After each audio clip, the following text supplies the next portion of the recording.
Welcome to the Shergroup podcast, where we share ideas on how to help businesses grow and prosper in the online world.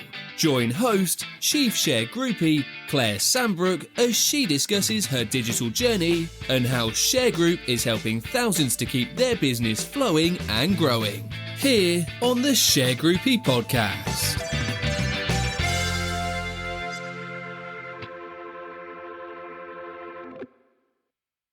So, hello and welcome to this edition of Shergroup on the Sofa. I hope wherever you are in the world, you're in a good place and maybe the sun is shining. It's shining here in Florida today, but I don't know if it's shining in the UK at the moment. It's been a bit gloomy. So let's hope you're in a sunny place somewhere on the planet. So, with me today, I've got my good friend, Harry Strausser, who we're going to be in conversation with in a moment. Before we get into conversation with Harry, we're just going to give a shout out to Shergroup's number one fan, Mr. Ross Saunders in Norfolk, England today. So, hey Rossi, how are you today? I hope you're good. And I think Harry's just going to give you a little shout out. Hey Ross, how are you? I've heard wonderful things about you and so happy that you're a big fan of the show.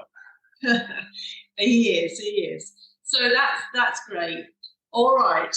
Well, Harry Strausser, I've been waiting to talk to you about your career for a long time, my friend. And oh dear, it's a distinguished career in the credit industry. And of course, you going to be involved with the World Credit Congress, which we're hosting in Orlando next year. So we'll talk a little bit about that. But before we get into that, how did you get your start in the accounts receivable management industry in the US? How did you start, Harry? Well, I think anyone who works in the collections industry in the US at some point in their life sits down and says, how did this happen? How did I end up in this industry? And my story is a very typical story. Actually, in 2023, technically, this is my 50th anniversary of being in the industry. Because at the age of 12, my mom and dad started a collection agency in a rural part of Pennsylvania. Right. And so that's how it started 50 years ago. But the way it really started, if we really go back a step before that, my dad, out of the Navy in the late 50s, worked for a company called Beneficial Finance. And he ran offices and headed collections. And after doing that for years and moving as a family, we came back to Pennsylvania where the family was from. My dad was working at a savings and loan, head of collections. And one day he went to the dentist. And this is how our collection business started. He went to the dentist. The dentist said to him, he had been a friend of my dad's. He says, "You're head of collections for a savings and loan." He said, "Look at these people who haven't paid me." He had a whole stack of ledger cards. And he looked at my dad and he said, "You know how to collect." He says, "Why don't you take these, try to collect them for me, and I'll give you half of everything you collect." And at that time, that was an incredible deal. And so Dad brought him home. And when I came home from school that day, Dad was sitting with my mom and said, "Son, we're in the collection business." And he had the stack of cards there. And literally, that's how it started, at a dining room table. And then we moved on to booking more business, other clients, worked out of our home, then built an office building. And that was 50 years ago. So it's amazing where the time goes. Hard to believe. And how did your dad find collecting dental debt back in the day? Well, they're very effective. Think about the way we collected back then too. So it was by mail, of course, and by rotary phones, landlines, and it was very much about picking up the phone and talking to people, and people paid. Back at that point in time, imagine too what a balance would have been for a dentist visit 50 years ago, right? It was probably a $12 visit or whatever it was. But people picked up their phone. The whole culture has changed. So back then, if you ring someone up, they pick up the phone. They were polite when they answered the phone. I mean, as a kid, I answered the phone, Strausser residence. That's how I was trained to answer the phone as a kid. people were polite about it, and they actually answered the phone. And so Dad in the evenings would make the phone calls until we got a little bigger, and then they brought on new people. But it was good. It was effective collections for that time. Yeah. I mean, who knew? Like, dial phones, that must have made a finger ache. There was but that's a quaint story. It really sets the scene for your start in the industry. So, well, and it's a common story. So my point before is that most agencies in the country, going back more than 50 years ago, they were family-owned enterprises. Yes. They covered a very small geographic area. There were thousands of them across the country, and many of them were credit bureaus too. So they reported credit information, they made collection calls, and they were families. That's why you still find a lot of family-oriented agencies in the U.S. today. Yes, you do see that here compared, in my experience, to the U.K. So so you started at 12, which is a great with your dad. So what roles have you had in the ARM industry? For those of you that are not in credit, accounts receivable management. What roles have you had, Harry, over the years? Yeah, so when I was younger, I was a bit conflicted because, of course, Mom and Dad wanted me to work in the family business, and I wanted to do that. But I was one of those strange people that enjoyed speaking in front of others, public speaking. So, I was a Boy Scout, and one of my merit badges was public speaking. I was in the speech and debate team in high school. I was the president of the debate team in college, and then went on to get a master's in communication, and actually was the coach for the debate team. Right. And so I had this crossroads where I wanted to work in the agency, but I also wanted to speak. And so I think one of the main roles that I've had in the industry has been as an educator. Being able to, for now, I've been a certified instructor with ACA, the Trade Association of Credit and Collection Professionals, for 33 years. And have just given hundreds and hundreds of presentations, and then leadership within ACA. I'm a past president of ACA, and I'm back on the board of ACA now. So I think leadership roles, educator types of roles, and also a lot of leadership. The structure of the trade association is that we have chapters, which are typically states, and served on a multi-state board and still do for our industry. So, unfortunately, there's a lot of us that are kind of a dying breed that have been around a long time, have offered leadership for a long time, and a lot of them are retiring, and we're looking for new blood and new leadership. But I'd say, through leadership and education, that's the most substantial way. Yeah. I didn't realize you were a debater. A professional kind of debater. That's intriguing. Yeah, and it was fascinating because when you're on that circuit, and we also had what we call individual events where you'd read poetry or stories. It was almost like acting, and it was very active to the point that you gave hundreds of presentations over the course of a year because we went to all kinds of universities and competed. Yeah.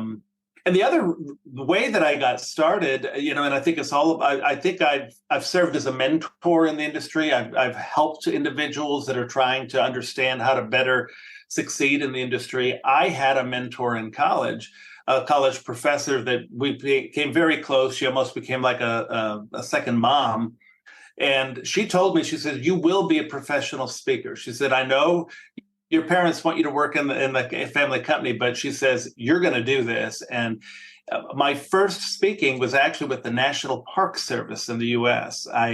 She got me a gig training communication to, it was called Ranger Skills Training. And for about 10 years, I flew around the country to national parks doing presentations during the summers on communication.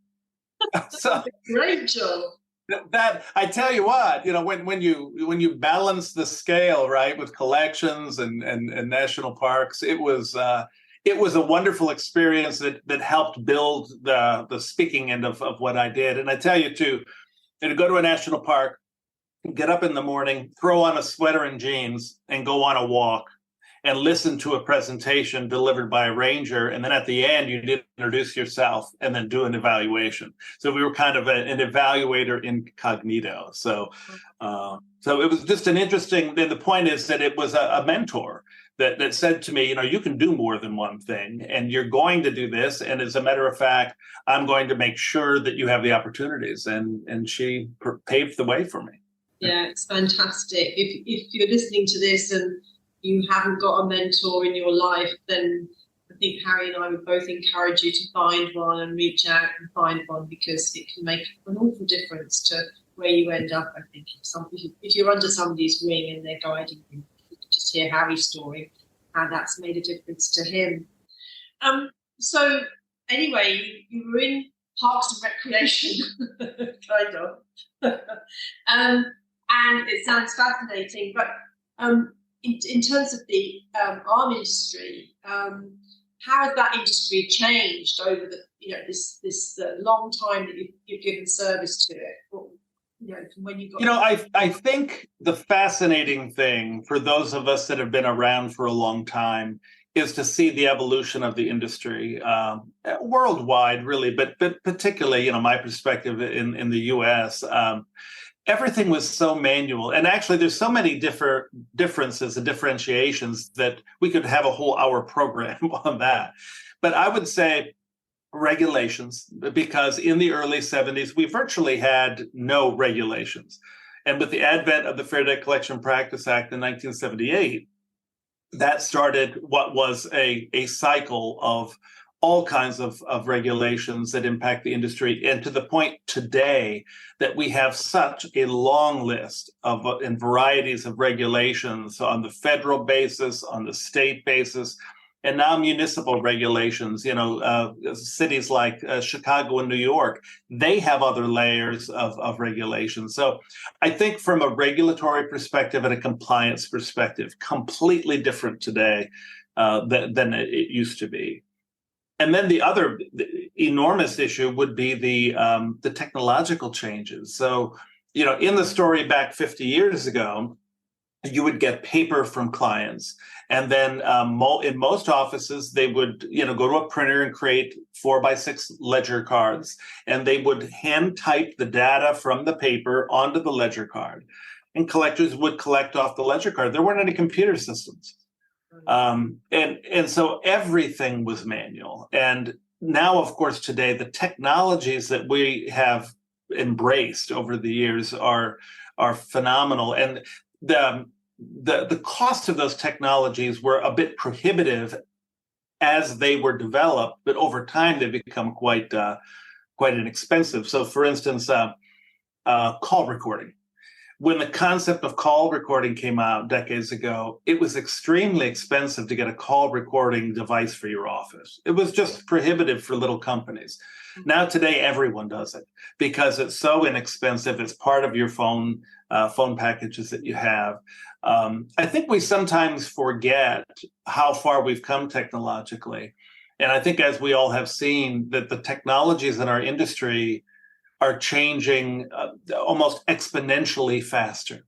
That literally year by year. I mean, you recall probably within the last few months to a year, you've heard about ChatGPT. Suddenly, there's this talk about ChatGPT, and now everyone is talking about it, and it's going to be incorporated into the industry. Yes. Comes a long way from the time. I remember my dad loved the idea of having technology, but he never understood technology. So when the first fax machine came out, think about this, that was revelational. To think that you could take a piece of paper in my office here, put it into a machine, and you get a copy of that paper across the country somewhere. So Dad went out and bought a fax machine, came home from school one day, he said, "Son, we have a fax machine." He was so excited. What he didn't realize is that you couldn't use it until you knew someone else that had a fax machine, right? So it took months for him to find someone that had a fax machine. I remember coming home one day and Dad was there, and he says, "Son, today at 5:00, we're getting our first fax." And the family, the office, we stood around the machine watching it. It made all this groaning noise, and a beeper went off, and it took about 5 minutes for one sheet of paper to roll out. And I mean, that's where we came from. And now when you see what we have available for us today, it's the technologies that are available that differentiates us today. And it's a plus for the industry. It really is, because it enables us to work so much more efficiently and so much more differently than what we had. I mean, I can't talk for you, obviously, but for myself, I think our generation do pretty well in keeping up with technology. I get the thing about your dad, that's just like Star Trek, sci-fi. Yeah. But I think we keep up, our sort of generation, keep up pretty well with the technology. We may not be as fast on our phones as our, as the generations coming behind us, but we don't do too bad. And I agree. Yeah, and anyway, my kids don't allow me not to be able to do technology. I have to do it. But but I did like at the ACA conference that I was at in Chicago with you just this last month, the emergence of AI. I thought that was exciting. Yes. That was coming through. It is exciting. And, the thing is, the companies that survive moving forward are those that are leveraging change. They are embracing the type of technology. We know 25 years ago, just before I was president of ACA, we know there were about 8,000 collection agencies. Today, we think there's about 3,500. And so a lot of those small agencies are going away. It's a generational thing. Some of those owners are getting older. The kids aren't interested in the business anymore, and they literally close, or there's a lot of M&A going on. So the numbers of players are different. So that's another difference, between 50 years ago and today. Far fewer players. So the companies are getting bigger and bigger, and there's fewer of them. And you're going to see that trend continue over the next 10 to 20 years. It'll be a fraction of the agencies that exist today, 10 or 20 years from now. Yes. But maybe new doors are opening, in terms of ACA perhaps broadening its church, to have different types of creditor business coming through the door. And, in the UK, the market is a very different. I mean, we speak the same language, we have shared heritage between our countries, but the collection industry in the UK is very different to the US in terms of small businesses, and we see a lot of creditors doing their own operation and needing somebody like the ACA to support them in terms of education and advocacy. No, you're right. I mean, ACA is so valuable to our industry, and we could not survive as an industry without ACA International. And I know some people, particularly when it comes to advocacy work, most people don't get involved in advocacy. They kind of sit back and realize that someone out there is doing that for us, right? And they hear the reports from ACA, but you better believe there are people on the ground all across this in our industry that are working on behalf of the industry. They're business owners, but there is nothing more powerful than a constituent who talks to a legislator. So we go to, ACA has a meeting in Washington every spring, and that's wonderful to go there and to walk into a legislator's office. But it's also very powerful to go into that legislator's office back in your home state and have a one-on-one meeting when all the craziness of Washington, isn't about them, where you can talk to them as a constituent, because you're the one that's going to get them voted into office, and they listen. Yeah. So it is important, that advocacy to keep our industry alive, because there has been some of the legislative issues that we have fought as an industry. Theoretically, some of these movements could put the industry out of business, without the right management of this process and the real facts being the truth of the industry being put on the table. There's so many misconceptions of the industry, really important in keeping us moving forward. Well, again, an important difference between the US and the UK, where I see as I get to know ACA more, this real drive towards controlling the growth of legislation and the direction of legislation, which is badly needed in the UK, to keep everything balanced between the competing rights of creditor and debtor. And I think, that the advocacy work that you do, I look forward to learning more about that, Harry, because that could be used in other parts of the world, to be honest. That approach, yes, it's a different government structure, but the appetite to do it, and to actually get in with legislators and, and guide them really on why things work as they do, and, what are they trying to achieve and how can that be done fairly, I think is really important. I know that's what you're all about. It's about education, right? I mean, much of what we do at ACA, and we are known for our education in general of our membership, but in Washington legislatively, we have to educate people on the realities of our industry. It's misunderstood.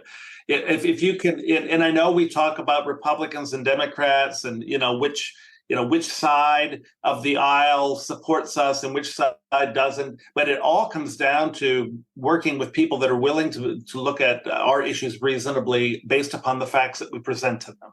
And that's what ACA does exceptionally well. And we even have a brownstone office that we own in DC. So we've got a presence in DC in addition to our headquarters in Minnesota. Yeah. And spend a lot of time there. I mean, our members and our leadership, our CEO, Scott Purcell, spends a tremendous amount of time in Washington working on these initiatives on a regular basis. And so that comes through loud and clear, and good for you. I think that's a tremendous plank of your organization to want to do that.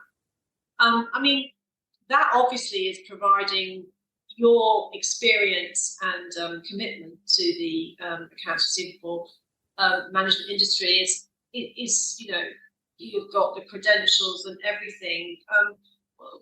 Is that how you feel you've provided value, or are there other areas where you think perhaps you've provided that, or other areas perhaps where you would have liked to have done more or can still do more, either you or as the ACA? What do you think about that? Yeah, I still think that leadership is important. And quite frankly, I've been involved in leadership for so many years, and just last year ran for the board of directors again for ACA. And a lot of people were curious about that, our council of delegates and the people that vote us in. Why after all these years am I throwing my hat in the ring again? I think that there's a value for those of us that have been around a long time, some of the historic issues, some of the deep understanding of the industry, and just the ability to help. And I kind of joked with the group when I came in. I said, listen, I'm not interested in being president again. I'm being on the executive committee. I'm not interested in serving more than 1 3-year term. I'd like to, over 3 years, help where I can.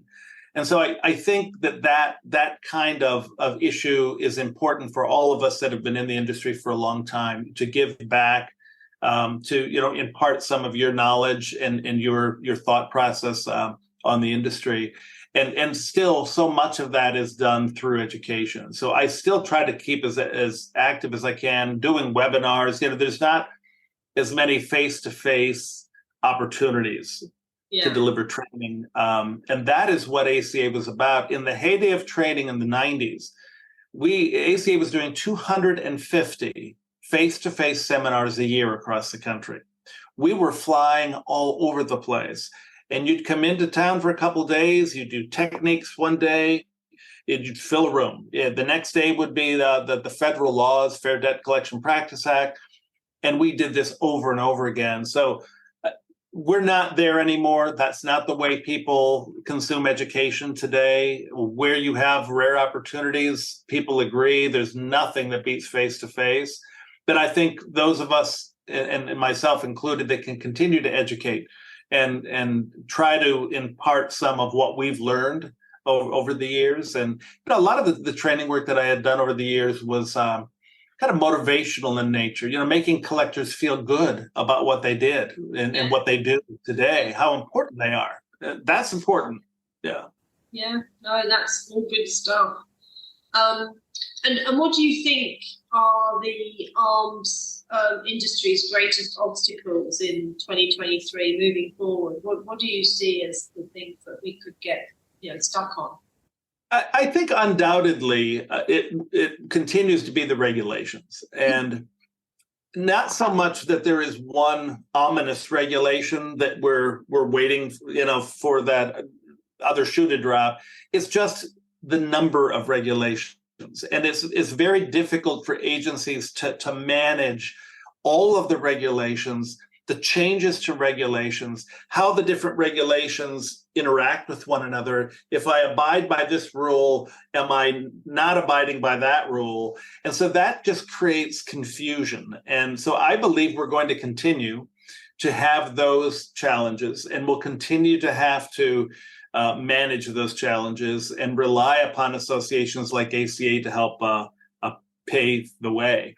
I think the other really big obstacle we have is that a lot of companies, less progressive companies, are not willing to change because they're owned by people who've been doing things the same way for so many years. And if you don't change, you will not be in this industry moving forward. We're seeing this evolution right now where more and more of these small companies are, as I've stated before, folding up, and they're just not willing to make the changes necessary to move forward. I was sharing with a group that I was talking to the other day. We talk about texting in our industry today. That's the huge discussion. People need to be texting. Of our customer base at Applied Innovation, the company that I manage, in our portals, we only right now have 1/3 of our collection agency clients that even have elected to engage in texting. Only 1/3. Now, it was 15% about 2 years ago. Yeah. We're getting there. But we are not an industry that embraces change.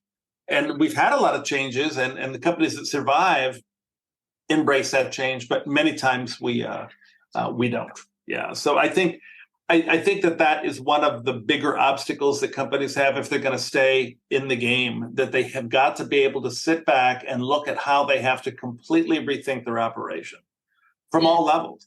Yeah. In order to. There for the grace of God go I, you could be a debtor, and people just don't want to engage with debt collection agencies in that traditional sense. And there are so many ways and channels now to connect with people. What's social media looking like as a channel or channels to get folk to actually, engage and pay something? How's that looking like in the US? Yeah, so certainly companies are looking at social media to market what they do and to also talk about changing the perception on what we do. So if you watch social media, it's not so much that we're using it to collect, but we're trying to change the perception of what we do. So you will see agencies all across the country that are focusing on the nonprofit organizations that they support, the fund that the office is having, the financial literacy programs that they've created to better educate consumers, the advocacy work that they do on behalf of the industry. So I think social media has helped us really create a positive impression of what we do. Interesting, though, and you may have seen at the ACA convention, and they've done this little show before on TikTok. And in the consumers that are posting on TikTok and some of the bad information and recommendations they're giving to people who are in debt. So we actually, as an industry, are doing a lot of focus on social media like TikTok to try to get the truth of the matter out. So people profess to be experts in collections and they're not. And they're telling consumers to ignore collection agencies and what the ways that they can circumvent paying their debt. And that's bad advice, and bad advice on rules and regs too sometimes. So that element of social media is important. One of the biggest obstacles we've had as an industry forever is the perception of what a collection agency is. And it's almost comical sometimes because it is such a widespread perception. In a lot of the speaking and training I've done, we joke about the cocktail party concept. When you're mingling and somebody says to you, where do you work? What do you do for a living? And you look at them and say, I'm a debt collector. And the same thing happens all the time. Oh, you're one of those. Yeah. They take a step back from you. Yes, I understand about the perception of what you do, but without us, people don't get their money, right? So we do a valuable service. Yes. We're necessary. Probably one of my favorite stories on perception, the year I was president of ACA, 2004, 2005, I'm on a flight from the East Coast to the West Coast going to a conference. I was lucky to get my upgrades. I'm sitting up front. A lady sits next to me. We engage in the normal, small talk. And she says, so what do you do? And I said, I'm a debt collector. She looked at me, and I love doing this because they're stuck next to you, right, for the next 5 hours. And she said, oh, my gosh, a debt collector. It's the most despised job in the world. People hate debt collectors. And she went on about it. And then she laughed. She said, listen, I'm the president of an organization. And she says, we have a collection department. We use collection agencies. You guys have a hard job. I really respect you. And she looked at me. She said, so where are you headed? I said, well, actually, I'm serving as the president of the International Association of Debt Collectors, and I'm speaking at a conference. Said, oh, that's interesting. So we go back to reading, and about 10 minutes later, she starts to laugh. And I lean over and I said, are you reading a funny article? She said, no. She said, I just realized something. I've met a lot of people. But she says, you're a debt collector, and you're the most despised profession in the world. And right now, she said, you're serving as the president of the International Association of Debt Collectors. So I am sitting next to the most hated man on the planet. So she, in her perspective, it underscores what other people feel all the time, that people in debt collection, they're just after the money, they don't care. And that's never been the culture. And particularly today, it is completely reversed from any tougher tactics that were used. It's very customer service oriented, education, helping. And so I think the perception still is a problem, but it's changing. Yeah, and I think that's worldwide. I think, the drive to do this service as humanely and fairly as possible for those of us that are professionals in it is something that we strive for. And what we need, and this is what you're doing through ACA, and I've done my share of it with the UK, and I continue to comment on the UK position, is to make sure that legislators understand that, so that they understand that they can't do without us. So support us, if not openly, then quietly through your legislative powers. Just support the process so that everybody has a fair process when they go to. And in our industry, in our association, we are not opposed to rules and regulations. No, I can see that. Embrace the Fair Debt Collection Practice Act because it keeps bad operators at bay. We want to get rid of bad operators. And that's, I think, another misunderstanding. Yeah. Yeah. No, I see that. I think you told me you had 56 lobbyists or something north of 50 on your Rolodex of people that you are working for the association. Is that right in Washington? Yeah, I think Scott Purcell, our CEO, had shared that we've got a lot of different resources that we utilize, and not only in Washington, but we also have a state initiative. Andy Madden is head of that area for ACA and actually keeps track of all the state initiatives, because I tell you, there's some really nasty stuff going on in some of the states. Some of them are extremely aggressive. Other states, there's virtually nothing happening and no new bills being introduced. In others, there's a laundry list of them every year. And you've got to be ready to respond to those because it's the copycat effect. You get one of these that gets traction in a state, and then you start to see others appear across the country. And so that it's important to nip it in the bud pretty quickly. Again, comparisons between the UK. There's only 4 states within the UK: England, Wales, Scotland, and Northern Ireland. But of course, there's 50 very large states in the United States. So it's a far more complicated matrix of regulation that you're all handling. So yeah, I take my hat off to you in terms of biting into it and looking to control the conversation with your governments at federal and state level. It's a hell of a job. But if you could urge debt collection agencies to do one thing that would move them forward, help them, what would that be, Harry? What would you kind of as we discussed a little bit earlier, change. To set back and look at your business and be willing to change the way you do your business, and listen to people that might be experts in the industry that are telling you which direction to go, because the old traditional concepts, it's not going to put you out of business overnight, but you will not last into the next 5 to 7 years if you don't change. So I think change. This often been said that change is inevitable, growth is optional, right? Yeah. We have gone through huge change in our industry, and we're here. We're still here. We're still thriving. Yeah, exactly. Who would have ever thought collection agencies would have collection agents working from home?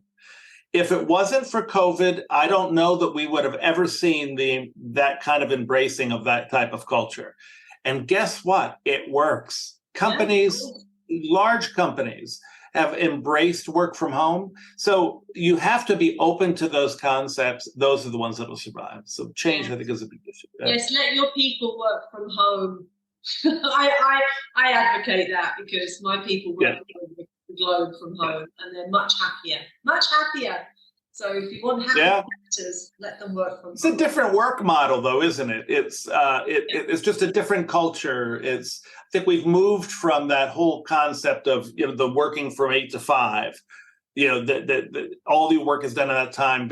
Most people will admit that other than people that are required by certain rules to work at certain hours and for only so many hours, people in more executive positions, you're just working at different times and earlier and later, and it's a very different culture.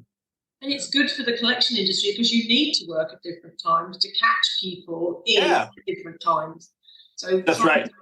Be very formulaic about it. Actually, you need that flexibility. It kind of helps your operation. Well, I owned my agency for so many years, and other agencies have had the same thing. You'd have one of your best collectors that would move. Their significant other would get a job out of the area. They left, and you lost one of your best employees. That's not the case today. Yeah, they can be anywhere. That's also created an interesting culture for collectors who are demanding a little bit more and saying, I want to work from home. And agencies are struggling to find staffing today. So it's all good. It's always, listen, there's always with change, there's always a challenge. It never stays still. I know we'd like it to sometimes, but it just doesn't work like that, does it? But you were talking about that you're urging agencies to change, and I completely understand that. I've done my share of change in my career.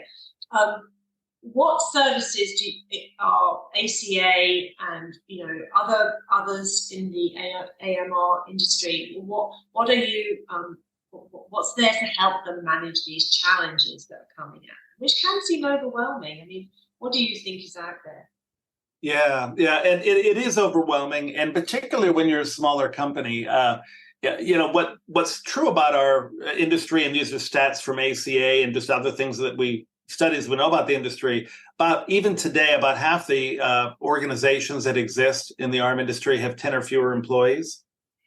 The next 25% have from about 11 to 25 employees. So it is an industry of small operators. When you get into the larger companies that have 100, 500, 900 employees, life is very different. You get sued, you deal with it in that department. They take care of it. It isn't taken personally. In fact, some of them are getting a new suit every week. It's just a cost of doing business. Small business, you're knocked on your butt when you get a lawsuit. You take it personally. It becomes really, really very emotional. So I think what we have available is loads of education and from different resources. So although ACA has been the leader in education for core education to train team members and in all the advocacy group, you've also got groups like RMAI, the Receivables Management Association. You've got Inside Arm, another organization. You've got platforms like accountsrecovery.net, where Mike Gibb puts on education every day, all types of daily webinars on timely topics.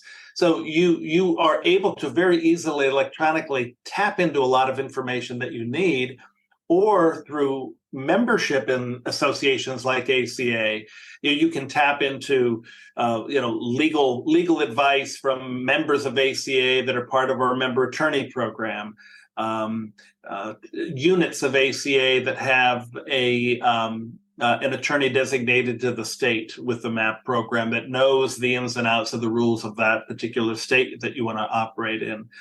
And then going to conferences where they are going to talk about the most current issues surrounding some of the most pressing topics in our industry. So I think it still surrounds education offered by the players in the industry that have traditionally had our backs. And there's more and more consultants too. So we've got a little bit of a generational thing going on. There's people that are retiring. They've worked for quite a while, but they're not quite ready to get out of it, and so they're consulting. So there's a lot of consultants that are available that can help you, navigate some of the change and help you make the right decisions. Yeah. Well, good. And again, through our meeting and working with ACA, I look forward to talking to more of those types of people in this show that we do, and getting them to share their insight as well, because I think there's a whole generation of new people coming up into the industry that can really lean on your guys' experience, and I know we need them. We need them badly, right? Yeah. Exactly. So there's a lot of support out there, and I was at your fabulous convention in Chicago a couple of weeks ago.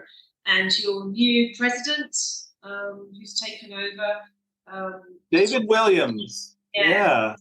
And what a dynamic guy he was. And like you said, took over from his dad ran the agency, and then he's taken over. I think he was 47,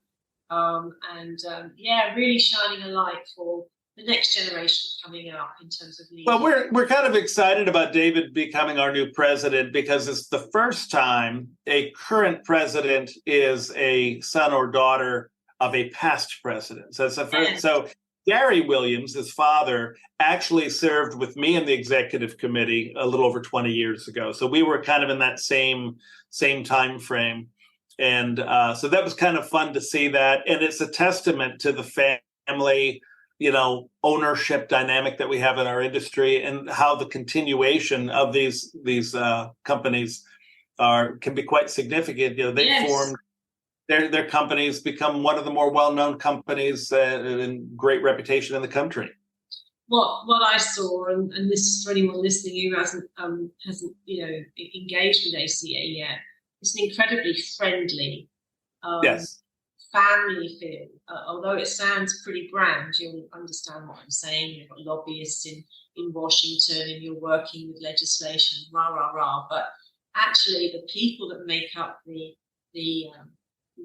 leadership and the people that are going to conference, incredibly friendly bunch.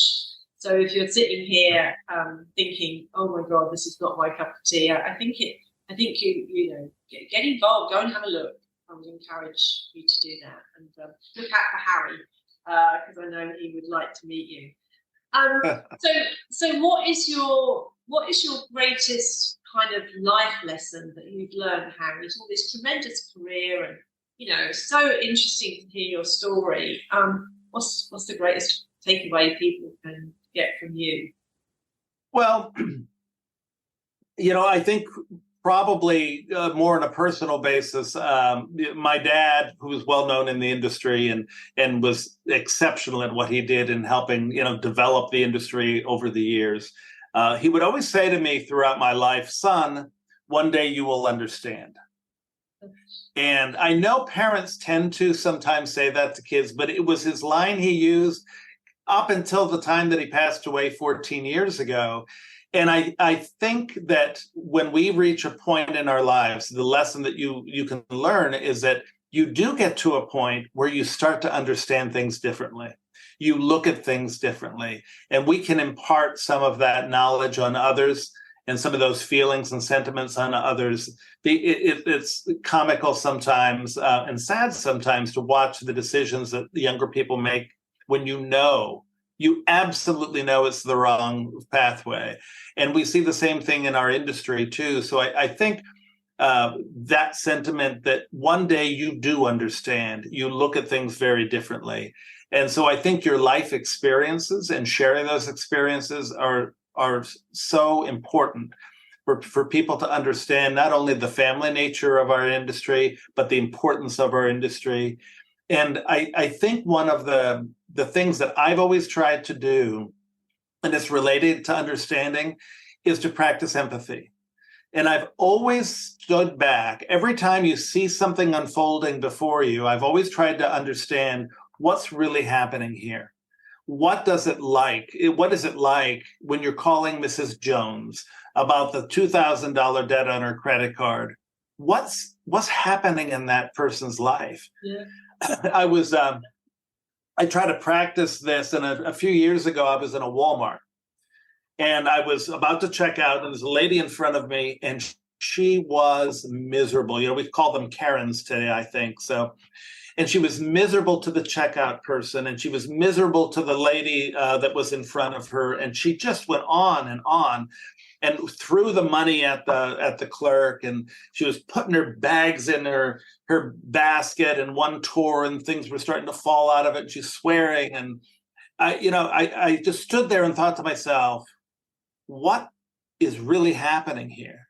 Yeah. And I walked over to her, I picked up a bag, and I put it into her basket, and I touched her on her shoulder, and I said, I'm really sorry to see what must be happening in your life to make you react this way to these poor people. I kind of whispered it to her. And she looked at me like she could rip my head off for about 2 seconds. And she started to sob. And she had just lost her father. She was getting ready for the funeral. The family was coming in. She didn't have enough money to buy the stuff that she had. Her son had been arrested. I mean, outside the door, we chatted for a minute, and she was not this wicked person. She was a person having trouble. And I've always remembered that. All the training I've done, all the seminars, all the collection work I've personally done over the years, you don't know what that person's real situation is. And you give them the benefit of the doubt. There are some people that never want to pay their bill. They weren't going to pay from the time they initiated the bill. But the overwhelming majority of people are good people. And so empathy is critical. Yes, yeah. I thoroughly applaud that. And you never know what is going on in somebody else's life. Empathy. Good word, Harry. Good, strong word to end on. Thank you so much. And you do actually shine out as an empathetic person. So thank you for that. Thank you. Oh, great. Being that way. So anyway, guys, well, listen, this is, I think, for those of you in the accounts receivable management industry, what a treat to hear Harry talking about the industry. And we've got some other great, personalities coming into Shergroup on the sofa, because this is where Harry and I have spent all our professional careers in this industry.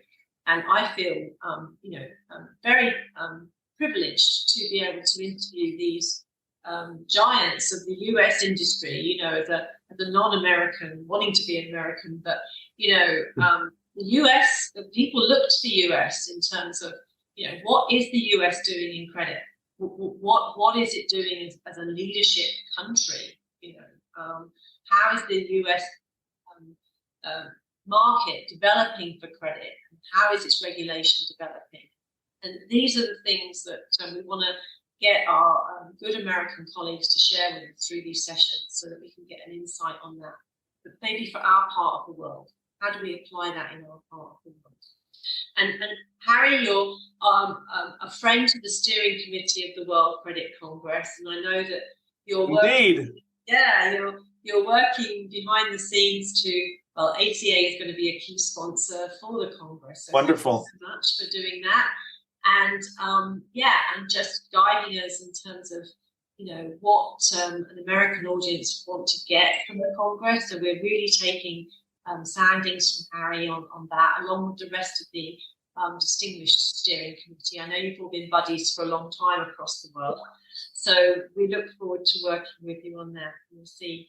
And you picked Margaritaville. You liked Margaritaville as the I think Margaritaville sounds like a lot of fun. And, you need to go to these meetings and network and learn something, but you also have to have some fun, too, with your colleagues. So I think it's going to be an outstanding conference from everything you've been outlining to me. Thank you so much. And I take a lot from that, because you've been to so many education spots and conferences. So when you say it's a good place, then I rest easy with that. So thank you, Harry, for guesting today. I'd love to have you back on and come and talk to us about your company, Applied Innovation. We didn't talk about that very much today, but I'll put a link to that in the show notes, along with your company's LinkedIn. Great. That's great. Thank you. Yeah. Yeah. Just look him up. He's, the who's who of the US credit industry is sitting right there. Lovely to hear all your story. For everyone else, thank you so much for sitting through this Shergroup on the sofa with us. We hope you've enjoyed it. We hope you've taken some useful sound bites. I think there were so many sound bites from Harry today. That there's a lot that you can take away from ACA. So if you're not involved with ACA, don't be shy. Don't think it's not for you. Probably is just what you need. For our part, at Shergroup, we see ourselves as a facilitator, opening up the conversation about credit across the world, which we're very privileged to do. Our website is shergroup.com. You can find us on there with lots of credit solutions, as well as other things that we are doing in business to help businesses sleep at night, to help business owners sleep at night. And you can follow us on all the channels, Facebook, Insta, LinkedIn. We're out there, guys, and on YouTube as well. And you'll find us on YouTube talking to Harry. So until our next conversation, thanks, Harry. Thank you. Great being here with you today. Yeah, thank you so much. Thank you, Mom. Bye, everyone. Bye-bye. Thanks for listening to the Shergroupie podcast. To join our Shergroupie community, subscribe by going to our website at www.shergroup.com. Keep up with the latest Shergroup news across all our main channels, including YouTube, LinkedIn, and across all social media. Stay connected and begin building more business relationships.